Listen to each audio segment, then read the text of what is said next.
السلام عليكم ورحمة الله وبركاته. خيارتا شرفتا بدن بيجكيغا كحران وولاشين هند عبد الروبلا الكاديغا داوانيسان waa channelkaygii kusoo dhawaada qalbi furan iyo farxad ما شاء الله تبارك الله.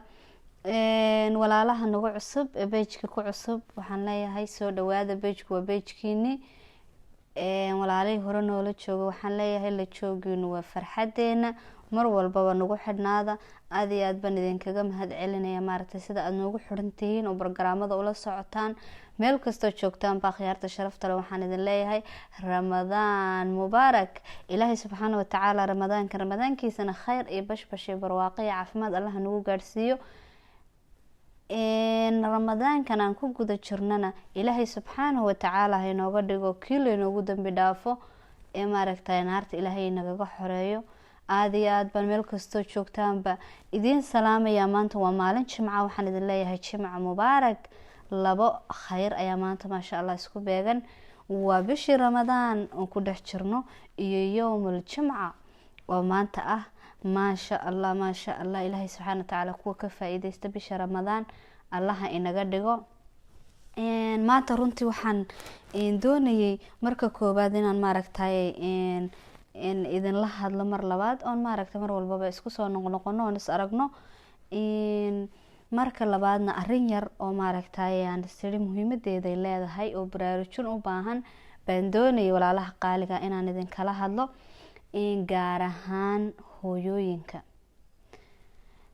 gaar ahaan hooyooyinka qurbaha ku nool ee maaragtay jooga gaar ahaan Yurubtan maaragta oo maxay ahayd toolay dhibaatooyin badan xagga maaragta caruurta ay naga haysato. ilaahay subxaanahu wa tacaala ha inoo sakhiro hooyo walbana ilaahay subxaanahu wa tacaala awlaada ay korinayso ee ay ku tabcayso ilaahay ma tacab qasaariyo oo maxay ahayd toolay ilaahay subxaanahu wa tacaala tacabka ha inoo xasiliyo. qurbaha runtii dhibaataha dadka badidooda ogeyn baa ka jira macnaha dadka aan ku noolayn aanay ogeyn waxa ka jira maaragta in caruurta kaleeto ay dhib ka jiro oo maxay tahay caruurta lagu qaato qurbaha. caruurtaada aanad adigu xor u ahayn adigu aanad kaligaa ku ahayn taladaada aanay maaragtay ku meelmari karin caruurtii lagula maamulayo inagoo dhaqan iyo diin iyo maaragtay leh baynu meesha nimi. teeniina waxaa la yidhi yacnaha meel kale ayaynu nimi oo maaragta diin kale ka jirto bulsho kale ku dhaqan tahay kala aragti baynu noqonay kala waxaynu noqonay maaragta luuqad waxaynu noqonay dad aada maaragta u kala duwan baynu noqonay. waxaana loo baahan yahay maaragta inaynu maaragta meesha aynu soo galnay badweyn baynu soo galnay runtii sidaynu maaragta uga badbaadi lahayn ayaa runtii aada iyo aada laynoogaga baahan yahay haddaan nahay hooyooyinka soomaaliyeed maasha allah tabaaraka allah waan hambalyeynayaa. waa hooyooyin dhexda u wada xidhan tahay waa hooyooyin maaragtay nolosha ka gudbi kara waa hooyooyin dulqaad badan. hooyo soomaaliyeed baa laga helaa hooyo 8 caruura 6 caruura 10 caruura korinaysa ama kasii badan korinaysa oo maaragta haddana ku dulqaadanaysa oo ku samraysa oo laga yaabaa maaragtay aabihii xitaa hawsha inuu gabay oo lagaga tagay hooyadii kaliya lagu cidleeyay.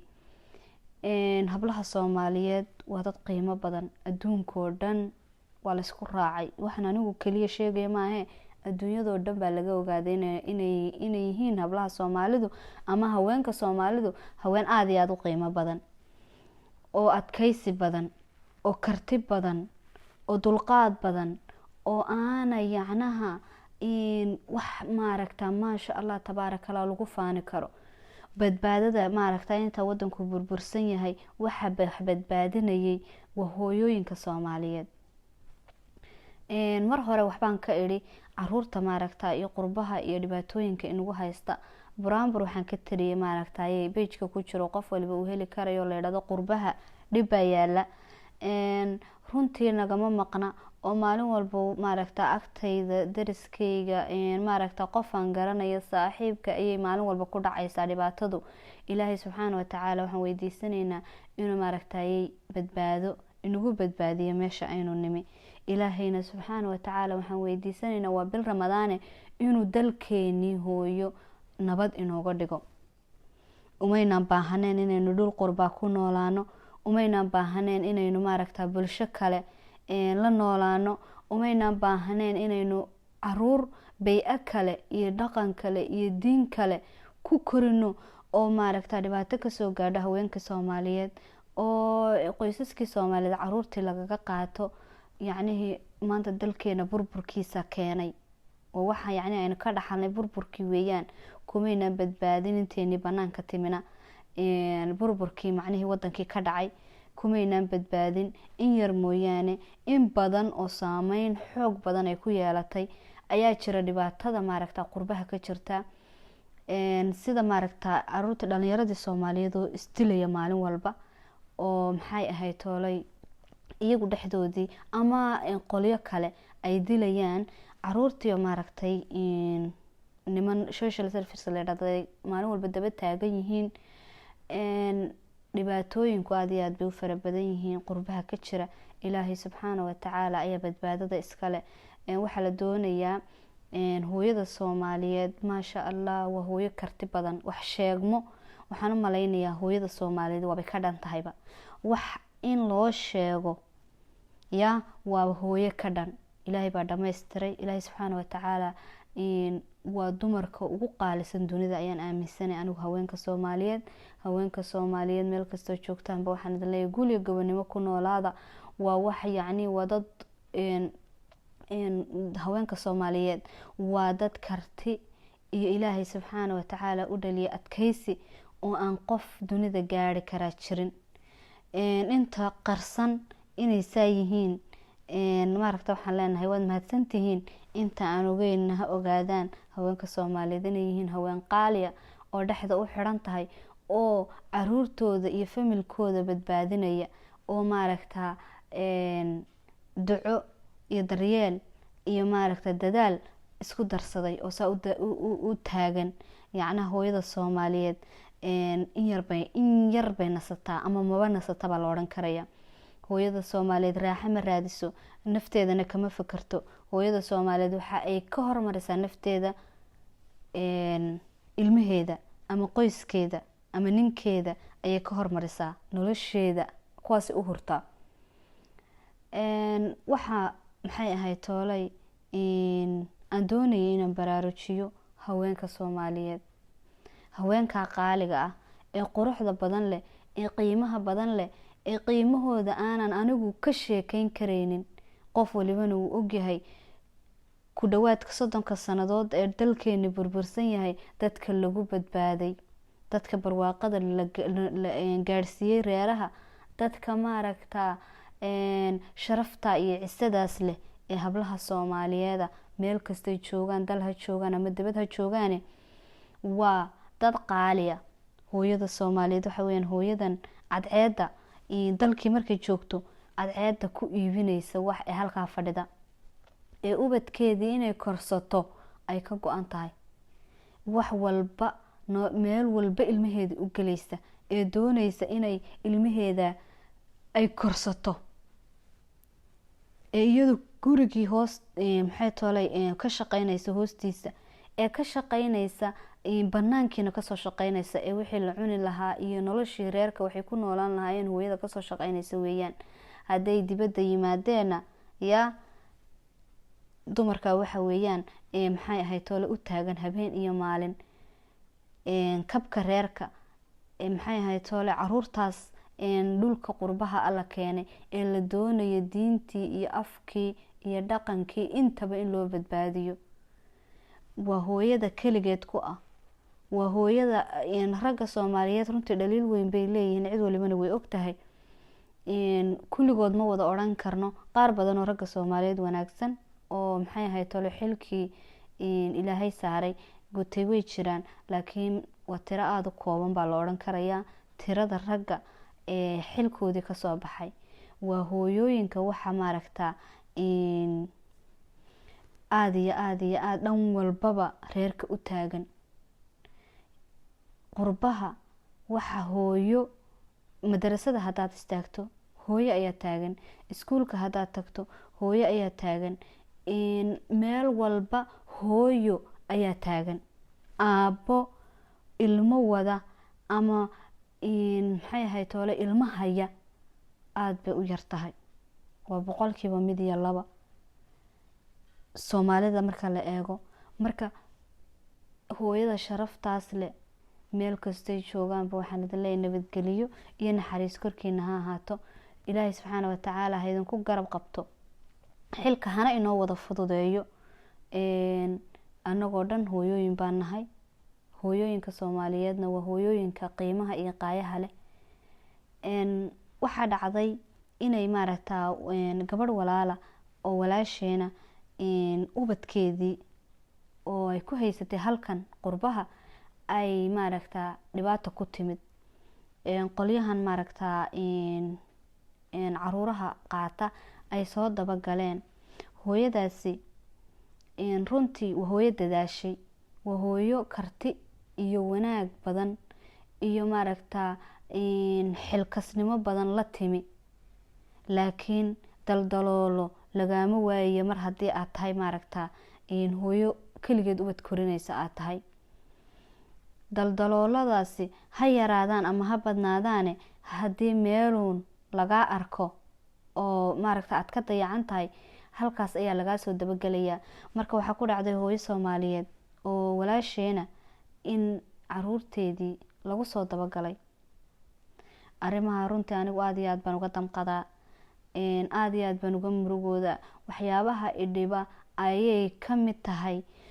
yacni inagoo soo qaxnay oo dal shisheeyo nimi, haddana oo doonaynay miciin u soo bidnay, intaas u soo gudubnay, haddana halkii aynu nimi aan ku badbaadin oo dhannaba ugu badbaadin. dhalinyaro soomaaliyeed oo dhimanaysa markaan arko runtii aada baan uga maroora dilaaca, uga xumaadaa. hooyo ubadkeedii laga qaatay markaan arko oo ooyeysa oo cidlo taagan oo gurigii lagu madoobeeyey markaan arko, subxaan allah, caloosha ay xanuunta. duco waxaan awoodo waa ducaan la garab istaagaa iyo dhiirigelin. waa wax yacnaha na haysata bulshada soomaaliyeed haddaan nahay, naguna badan runtii oon la odhan karin waa 1 iyo 2 iyo 3 toona. waa wax aada u fara badatay. hooyadii soomaaliyeed ee ilmaheedii lagu soo dabagalay waxaa ku dhacday in maaragtaa ilmo yaroo ilmaha ka midihi uu yidhi, isagoo cadhaysan inta la arkay, maxaa kugu dhacay markii la yidhi, uu yidhi hooyaday ayaa iga xanaajisay. maxay kugu samaysay? way dishay hooyaday. ilmihii yaraa isla iskuulkii ayaa laga kaxaystay. waa dhibaatooyinkana haysta. wax nabaroo muuqda kuma yaalaan. wax maxay ahayd toole dilma. hooyayaa ka jecel ilmaheeda. adduunyada ma jiro hooyo wax ilmaheeda ka jecel. hooyooyinka soomaaliyeedna waabay kasii xag jiraanba. hooyo ilmaheeda neceb ma jirto dunida. hooyo waliba waxay seexinaysaa meesha ay isleedahay wuu ku badbaadaya.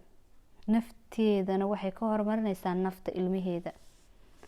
laakiin waxaynu nimi bey-a kale, dad sharciyo kala dhigtay, dad maxay ahayd toole u heelan oo u taagan wadaanay dhalin inay korsadaan.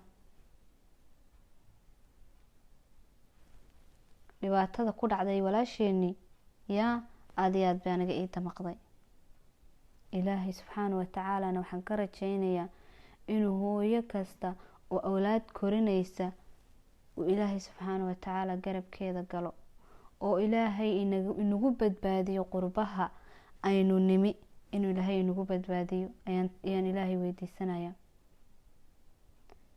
waad ogtihiinoo bulshada soomaaliyeed aan ka dhalanay qaarkood waabay kugu takoorayaan. waxaabay kuu malaynayaanba inay bad xun tahayba haddii ubadkii lagaa qaatay. dhibaatooyin badan baabad la kulmaysaaba. qaar baaba kugu caayayaba, qaar baaba kugu xumeynayaba. waa inta wax magaratada ah. dadka qaar caqliga u saaxiibi way dareemi karayaan, wayna garanayaan hooyo wax ka qaalisan oo ubadkeeda uga qaalisan yihiin ee adduunyada jiran. walaasheenaas waa bil ramadaane, ilaahay subxaana wa tacaala waxaan u weydiineynaa inuu ilmaheeda ugu soo celiyo gurigeeda, oo ilaahay subxaana wa tacaala uu uga dhigo yaa baari, ilmo yar oo saqiira oon waxba kala garanaynin, oo la odhanayo sheekee maxaa kugu soo dhacay, maxaa lagugu sameeyey, oo haddii isagoo cadhaysan la arko la kaxaysanayo. runtii qurbo ay nuugu nimi, khasaarooyinka ka jira bay ka mid tahay. qof hooyo ah oo dhashay 9 bilood soo qaaday ubadkeedii in laga qaato waa wax aada iyo aada u xanuun badan. qofkay ku dhacday iyo qofkii damiirle baana dareemi karaya. halka gubanaysa iyo halka ololeysa iyo waxa ay dareemeyso iyo warwarka haysta, khaaliqal basharkuunbay u xisaabsan tahay. hooyooyinka Soomaaliyeed waxay daris la noqdeen hub, dhibaato, naxdin ubadkoodii kii maxay ahayd toolay ay qurbaha ula soo qaxeen. waa sidan dalkii kuwa joogana waad aragtaan waxa ka dhacaya maalin walba. ilaahay mooyaane meel loo cararaa ma jirto. bulshada Soomaaliyeed communitiyadooda ama meelaha maaragta ay degan yihiin maxay ahayd toole communitiyada ay ka samaysteen ma aha kuwo sidii la rabay maaragtayay uga soo dhalaala, ama sida bulshooyinka kale ee kula nool maxay ahayd toole meelaha ay degan yihiin yaa isugu duuban. way yar yihiin community Soomaaliya oo saa isugu duuban oo saa isugu xidhan. ilaahay waxaan ka rajaynaynaa meel kastaba tafaraaruq iyo dhibaato ayaa taale inuu ilaahay ina mideeyo, oo ilaahay maaragtaa dalkii nabad uu inooga dhigo. dalkii nabad hadduu noqon lahaa yaa oo dabkan baxayaa baktiyi lahaa, dib baynuu noqon lahayn. dabeeto qurbeyl ma lagu qaato iyo dhibaatayna haysata iyo warwariyo walaaciyo wadaloobi lahayd. ciidaada lagu gamaaye ciideeni baynu ku gami lahayn. ilaaha khaaliqa waxaan weydiisanaynaa inuu dalkeenii nabad ka dhigo, aynu ka baxno qaxootinimada, aynu ka baxno quursiga, aynu ka baxno dhibaatada, aynu ka baxno dagaalka.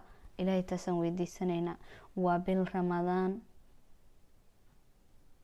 hooyooyinka Soomaaliyeed yaa hadalkii meelo badan buu ila gaadhoon taataabtee waxaan leeyahay dhexda xidha.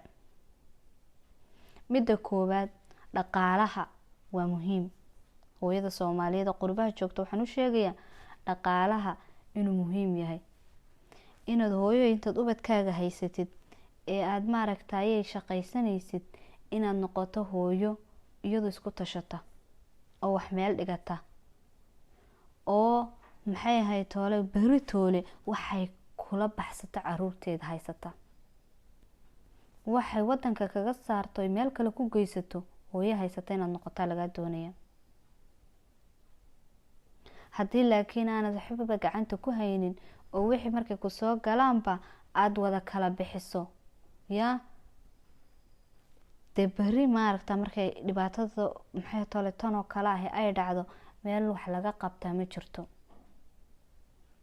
marka hooyooyinka Soomaaliyeed waxaan ku boorinayaa oon u sheegayaa inay mar walbaba gacantooda dhaqaalaha reerka ay maaragtaa noqdaan yaa kuwo ubadkooda wax meel u dhigo oo noqda, si ay beri ka maalin yaa markay tanoo kale dhacdo eed aragto in lagugu daba jiro si aad ilmahaaga ugula meel wadan kale ugula tagto uu kugu badbaadayo.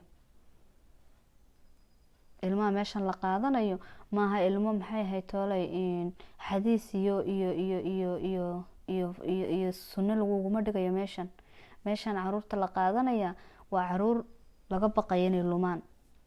inkastoo ilaahay subxaana watacaala wuxuu hadeeyo ay hadaysan tahay uu hadaysan yahay wixii ilaahay hadeeya unbaa hadaysma, laakiin haddana baqdinteeday leedahay.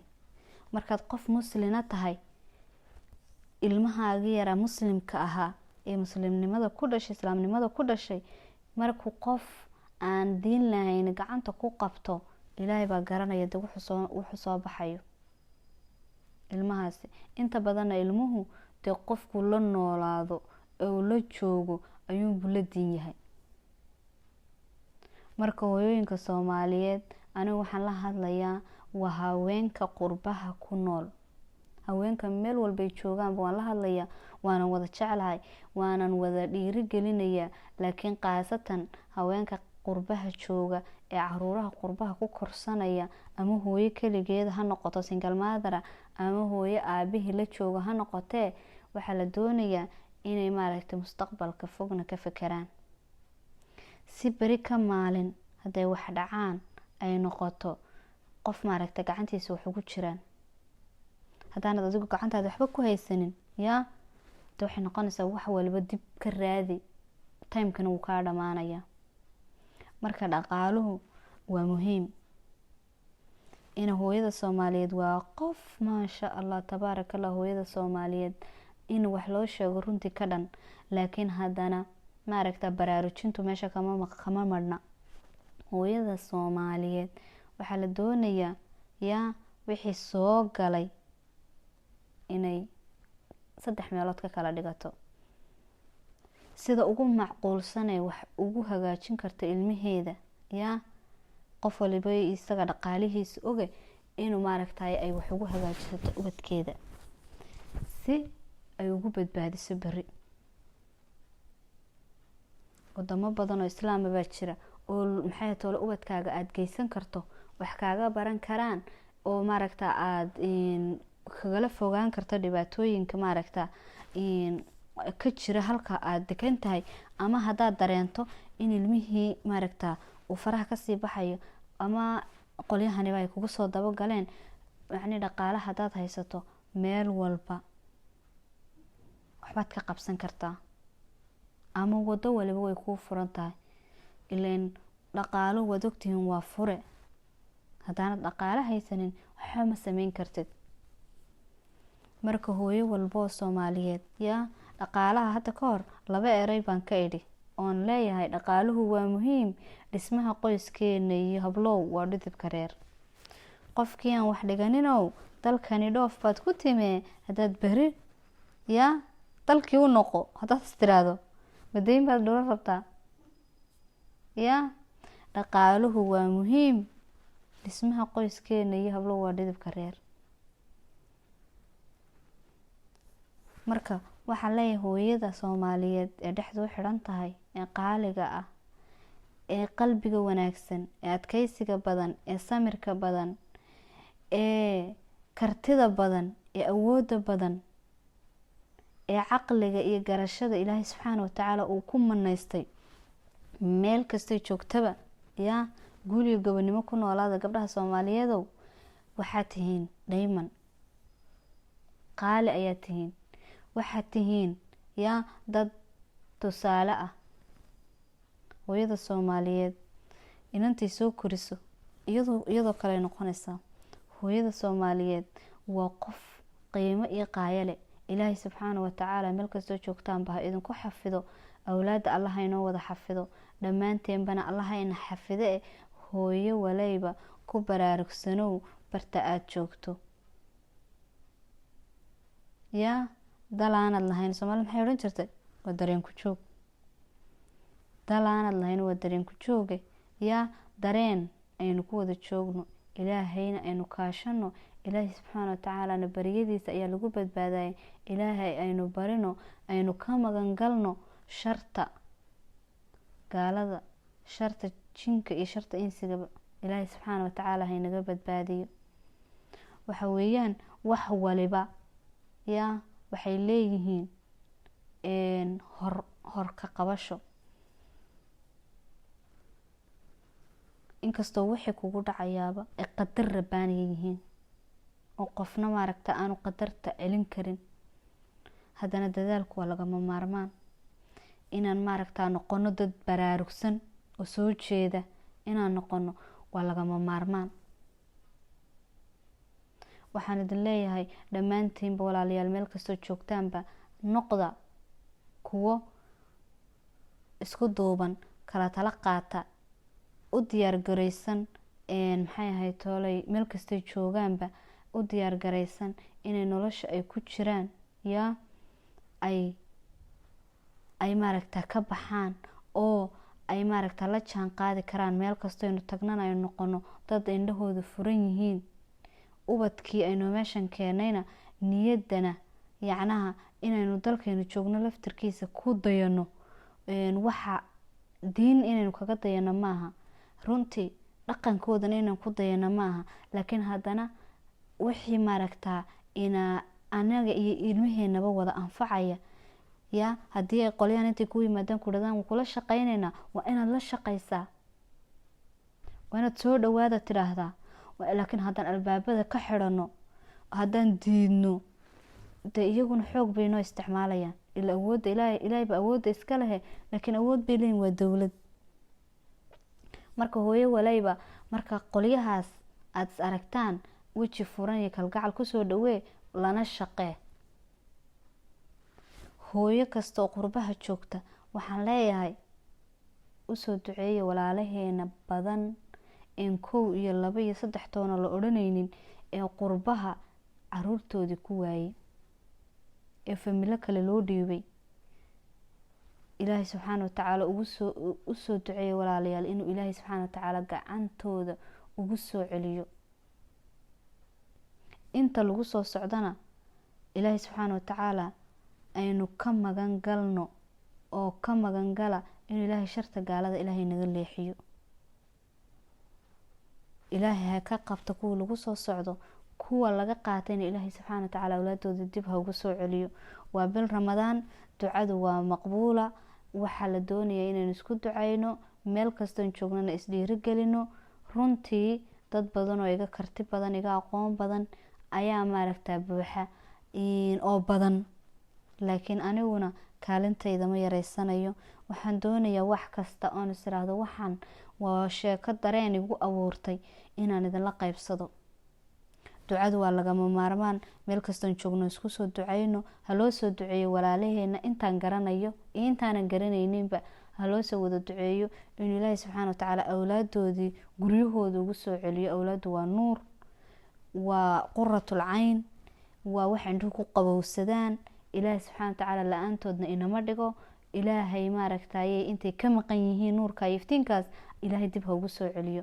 dhammaanteen baan isku soo wada ducayno.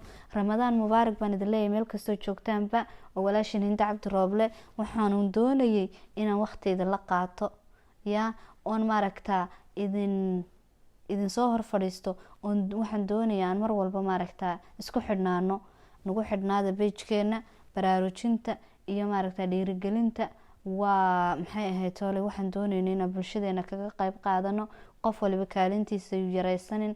walaasha Soomaaliyeed oo ubadka laga qaatay markaad aragto niyada u qabooji, hadal wanaagsan ku dheh.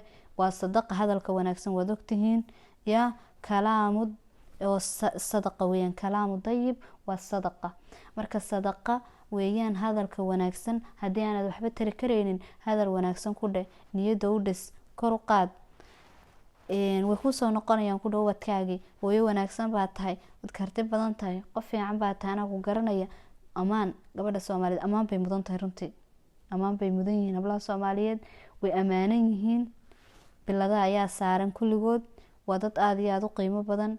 dhammaantoodba meel kasta joogaanba allaha ku xifdiye, dhammaanteenbana allahana xifdiye. wadankeenina ilaahay nabad ha nooga dhige. waxaan idin leeyahay guul iyo gobonimo ku noodaada. waa walaashin Hinda Cabdi Rooble idin leh, nala socda hanaga hadhina insha allah. aada iyo aad baan idiin salaamaya walaalayaal. halka soo joogtaan. Assalaamu calaykum waraxmatullaahi wabarakaatu.